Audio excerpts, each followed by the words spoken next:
Assalamualaikum warahmatullahi wabarakatuh. Selamat datang di pembelajaran tahun 2020-2021. Sebelum kita memulai pelajaran ini, mari kita baca basmalah terlebih dahulu. Bismillahirrahmanirrahim. Pada awal pertemuan kali ini, saya mengampu mata pelajaran matematika yang akan kita pelajari. Kita mulai dengan bab 1, pola bilangan. Sebelum kita mempelajari pola bilangan, kita harus tahu dulu apa sih itu pola bilangan, karena kalau nggak kenal maka tak sayang. Pola bilangan adalah susunan angka yang memiliki aturan tertentu. Jadi nanti itu ada angka, tetapi dia ada aturannya. Jenis-jenis pola bilangan. Yang pertama, pola bilangan ganjil. Misal, bilangan ganjil itu kan 1, 3, 5, 7. Kita lihat, kalau pola bilangan itu kan dia angka-angka yang tersusun dengan menggunakan aturan. Nah, kita lihat bilangan ini. Aturannya apa? 1 ke 3. Kita lihat, 1 kok menjadi 3? Berarti kita 1 kita tambah dengan 2. 3 menjadi 5, berarti 3 kita tambah menjadi 2 sama dengan 5. 5 menjadi 7, maka 5 kita tambah 2 menjadi 7. Seterusnya kalau 7 berarti pola ganjil seterusnya ditambah 2, ini 9. Yang menjadi pertanyaan, jika ditanya bilangan ganjil yang ke 100 misalnya, apakah kita akan menulis 1 tambah 2 3 tambah 2 5 tambah 2 7 dan seterusnya sampai angka yang ke 100? Terlalu lama ya. Maka kita bisa gunakan rumus UN sama dengan 2N-1.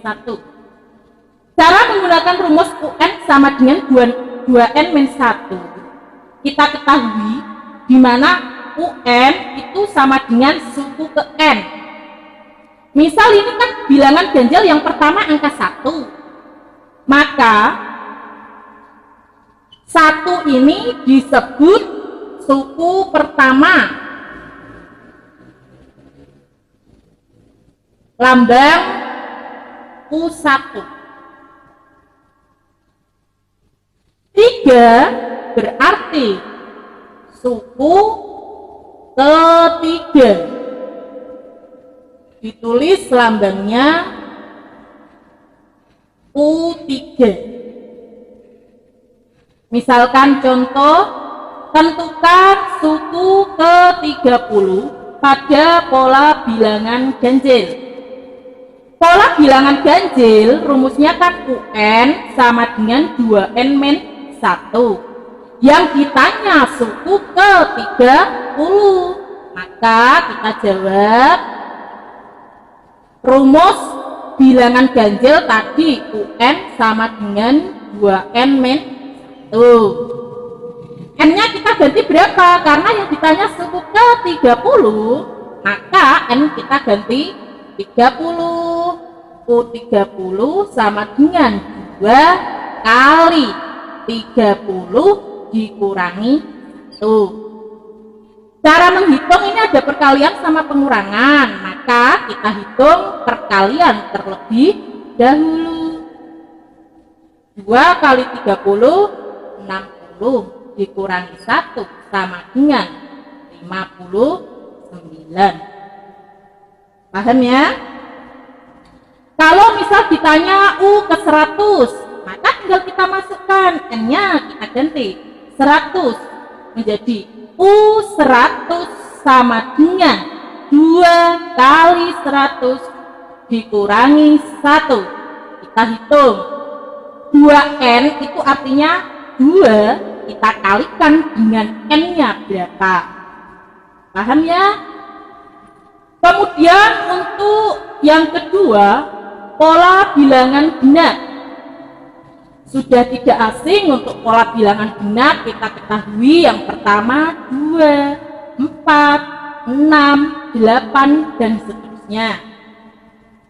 Tapi jika yang ditanya pola bilangan genap yang ke 100, masa kita akan menulis 2, 4, 6, 8, 10, 12 sampai angka yang ke 100?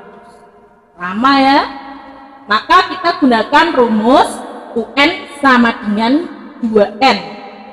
Sama seperti tadi, UN artinya suku ke N. 2 menjadi 4, berarti polanya ini diapakan? 2 menjadi 4, berarti ditambah 2. 4 menjadi 6, ditambah 2. 6 menjadi 8, ditambah 2. Berarti barisan bilangan ini polanya itu ditambah 2. Contoh nomor 1. Tentukan suku ke-50 pada pola bilangan genap.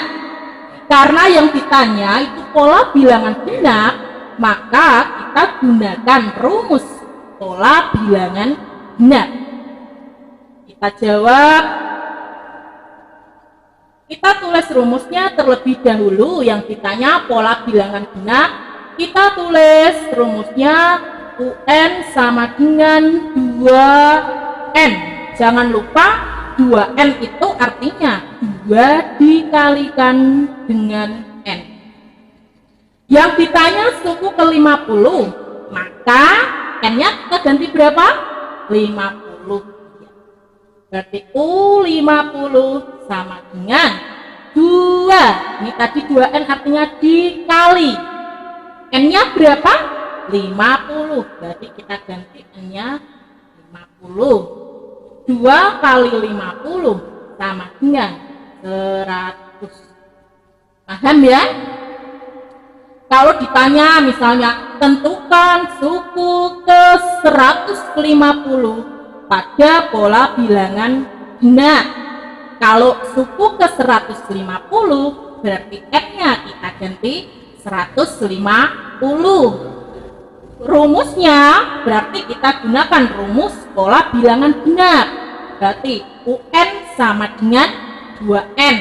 Kalau 150 berarti N-nya kita ganti 150. U150 sama dengan 2 dikali 150 ya. Kemudian yang ketiga, pola bilangan persegi. Kalau kita gambar, ini yang pertama kan 1 titiknya ya. Kemudian yang kedua titiknya 4. Yang ketiga titiknya 9. Kalau kita gambar, suku yang pertama titiknya 1, yang kedua kan 4, berarti yang bawah 2 ke atas 2. Kalau suku yang ketiga kita gambar, berarti yang bawah 3 ke atasnya 3 ya. Untuk rumus persegi itu UN sama dengan N kuadrat. UN artinya tadi apa? Kembali suku ke N ya. Contoh yang pertama, tentukan pola ke-10 pada pola persegi. Kita lihat, kita disuruh menentukan pola ke-10. Pada pola apa? Pola persegi. Maka kita gunakan pola bilangan persegi. Kita tulis jawab UN sama dengan N kuadrat. N-nya kita ganti berapa? Karena pola ke-10, maka N-nya kita ganti 10. Oh, 10. Ini N-nya berapa? Sama ya? 10 kuadrat. Sama dengan 10 kuadrat artinya 10 dikali 10 sama dengan 100. Kalau ditanya pola ke-50 pada pola persegi, maka bilangan ya, bilangan misalnya bilangan ke-50 pada pola persegi, maka kita pakai rumus UN sama dengan N kuadrat. N-nya kita ganti 50, berarti U50 sama dengan 50 kuadrat. 50 kuadrat artinya 50 kali 50 ya. Yang perlu kita tekankan, kita harus belajar menghitung ya, terus kita mengingat rumusnya. Yang pertama, pola bilangan ganjil harus dihafalkan. UN sama dengan 2N-1. Yang kedua, pola bilangan genap. UN sama dengan 2N. Yang ketiga, pola bilangan persegi. Rumusnya UN sama dengan N kuadrat. Cara menghitungnya hampir sama. N-nya kalau misalnya ditanya suku ke 10, berarti N-nya kita ganti 10. Kalau ditanya suku ke 70, berarti N-nya kita ganti 70 ya. Jadi kesimpulan dari materi ini, kita harus tahu tadi ya, apa itu pola bilangan, susunan angka. Jadi angka-angka ini disusun, tetapi harus ada aturannya atau ada polanya.